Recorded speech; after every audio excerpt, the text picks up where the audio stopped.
Hey everybody, welcome back to the studio. Today I want to talk about another hot button topic in photography, and that's the difference between a full-size sensor camera and a crop sensor camera. You thought I was going to say mirrorless or DSLR. Nope, I'll leave that to another video. So what's the difference between a crop sensor camera and a full-size sensor camera? Well, let's start with what isn't different. The first thing that isn't different is the quality. If you have a 30 megapixel crop sensor camera and a 30 megapixel full-size sensor camera, you take pictures side by side and the quality is going to be similar, if not the same. 30 megapixel and 30 megapixels, there is no difference. They are both the same size file, and the images will look very close to the same.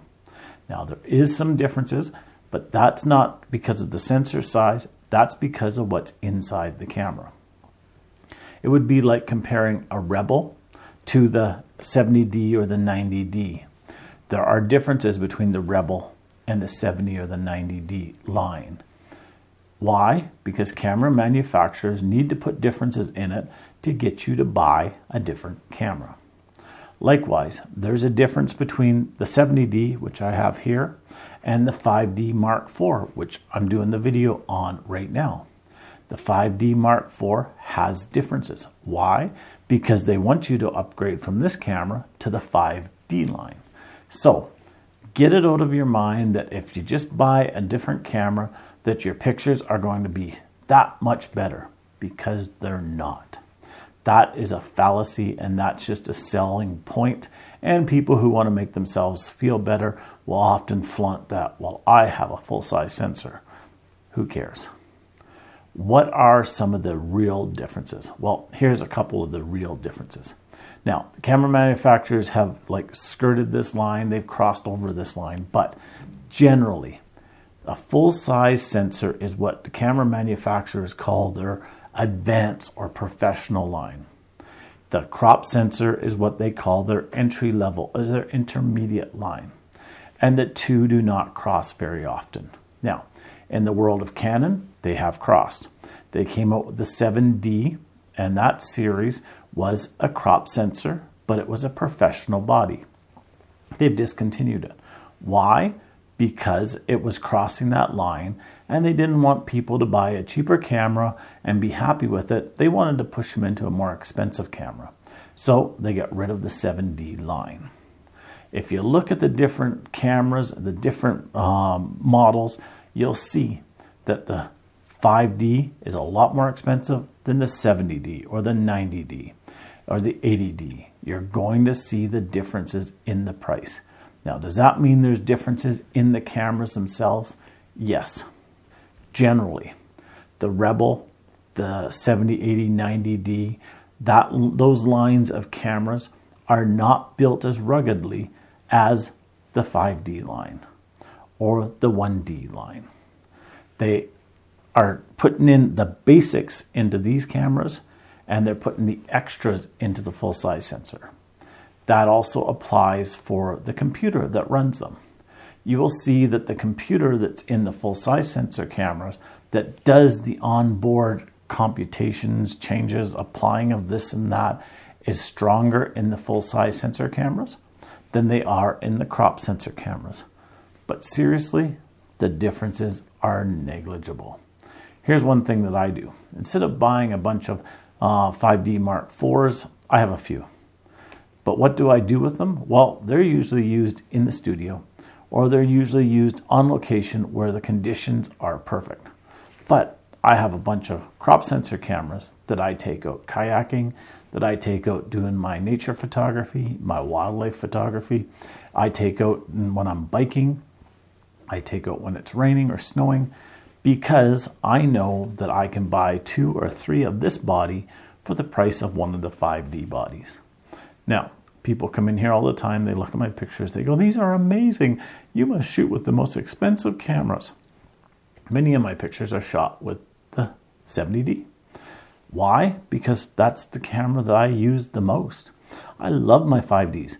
They're great cameras. There's nothing wrong with them whatsoever, other than this is a $1,000 camera. That, when I bought it, the first 5D that I bought was $6,000. They're now down to about $3,500 to $4,000. So I can buy basically 2 or 3 of this body for the price of one of those bodies. So guess what I use the most when I'm out banging about? I use my crop sensor. Now, are there differences? Yes. The one big difference is what it does to your lens.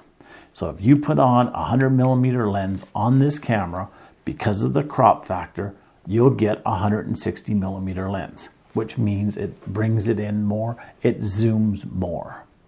On the full-size sensor, you put on a 100mm lens, and it's 100mm. So if you need wider, the full-size sensor camera has benefits. If you want more telephoto, then the crop sensor camera is better. For me, when I put my 150 to 600 on here, instead of it being a 600mm lens, it's actually 900mm lens. When I put my 600mm on my full-size sensor cameras, guess what? It's a 600mm. So the difference is in the magnification. Depends what you want, but that's where the biggest difference is. Are there other differences? Pretty much no. The technology is the biggest difference. The ruggedness of the body is the difference. But other than that, you really can't tell the difference. They use the same flashes. They use the same accessories. They use the same lenses to a point. And the quality will be similar. Now the lenses. What do I mean by they use the same lenses to a point? You can use a full-size sensor lens on a crop sensor camera with no issues. You cannot use a crop sensor lens, ones that's specifically designed for a crop sensor camera, on a full-size sensor camera in many of the cases. Example, my 10 to 20mm that I have is specifically designed for a crop sensor camera. It works on this camera perfectly. When I put it on my 5D cameras, guess what? It works, but when I go down to 10mm, it is too wide and I start getting black around the edges. So it's not designed to go on a full-size sensor camera. Almost all the full-size sensor lenses will work perfectly on a crop sensor. I've run into a couple in my time, and they were the older ones. Lately, I've not had an issue with any of the newer ones, so I think that's even an issue that has been fixed by the camera manufacturers. So before you jump into buying a new camera, before you jump into a specific camera type, whether it be a crop sensor or full-size sensor, please do your research. You'll find that the differences are not as much as you think they are, but at the same time, you may find that there's enough of a difference to push you to one or the other.